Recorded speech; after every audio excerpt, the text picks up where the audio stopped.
안녕하세요 여러분. 법을 좋아하는 인간 법조인 나돌론입니다. 오늘 이 시간에는 나홀란다 시리즈의 거의 마무리 단계에 해당하는 청구 원인, 그 중에서도 조금 특별한 부분들을 여러 가지 실무상 논점과 함께 살펴보려고 합니다. 청구 원인이라는 거는 이제 지난 시간에 말씀드렸다시피 우리가 이제 돈을 받아야 되는 원인인 거잖아요. 그래서 그 부분을 어떻게 명확하게 잘 써주셔야 된다고 제가 말씀드렸는데, 오늘 이제 실무상 그래도 가장 빈도가 높은 그런 청구 원인들 몇 가지에 대해서 좀 알아볼 거고, 조금 디테일하게 알아볼 겁니다. 특히 굉장히 중요한 말들이 많이 나오거든요.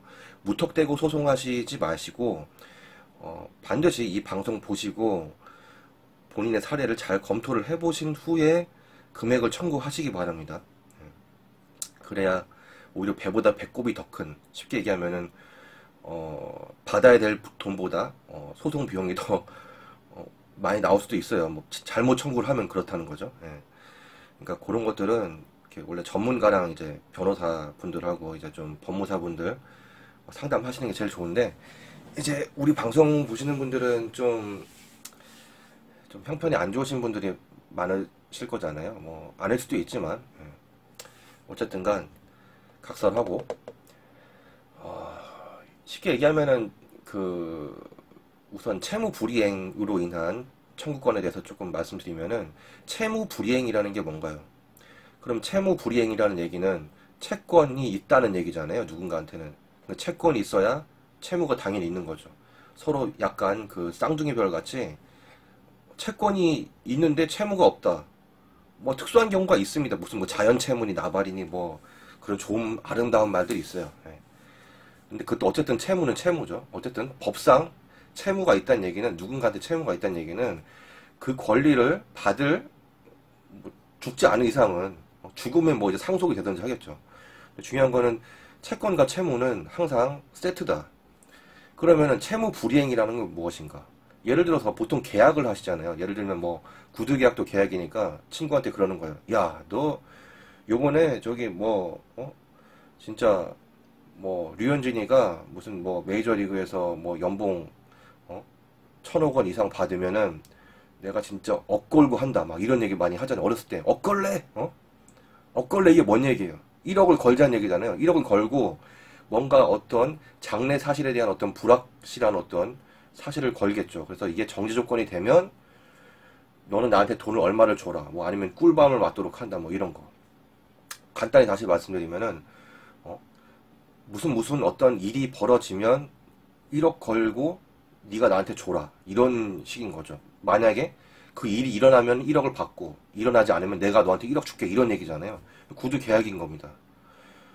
근데 만약에 그런 일이 일어났어요. 예를 들어서 뭐 1억을 주기로 한 일이 일어났어.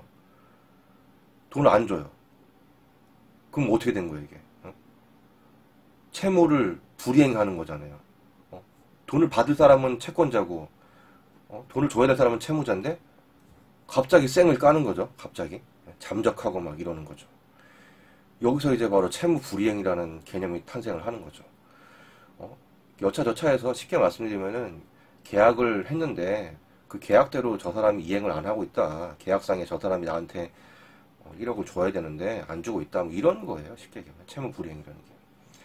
그래서 이 채무 불이행을 이유로 이제 청구 원인을 쭉 적어 나가시면 되겠죠. 뭐 언제 약속을 했고, 뭐 그 약속을 입증할 계약서는 뭐 어떻고 저떻고, 근데 뭐 언제까지 주기로 했는데 안 줬다.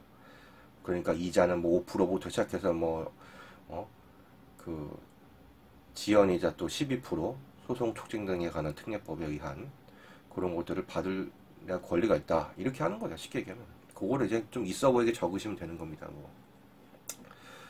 근데 이제 채무 불이행으로 인한 약간 그 손해도 무턱대고 다 이렇게 사실 받을 수 있는 건 아니거든요. 근데 약간 중복되는 부분이 있으니까 일단 채무 불이행은 거기까지 하고요.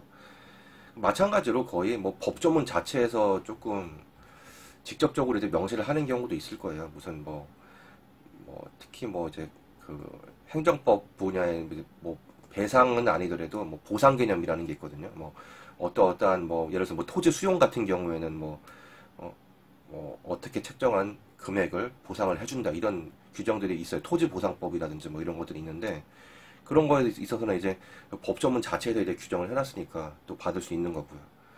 뭐가 됐건 쉽게 말하면은 뭐 법으로 정해져 있던 계약으로 정해져 있던 그거는 내가 돈을 받아야 되는 경우가 생기면 그 부분에 대해서 이제 얘기를 하면서 주기로 했는데 안 준다 뭐 이런 식으로 이제 썰을 푸시면 되는 거죠.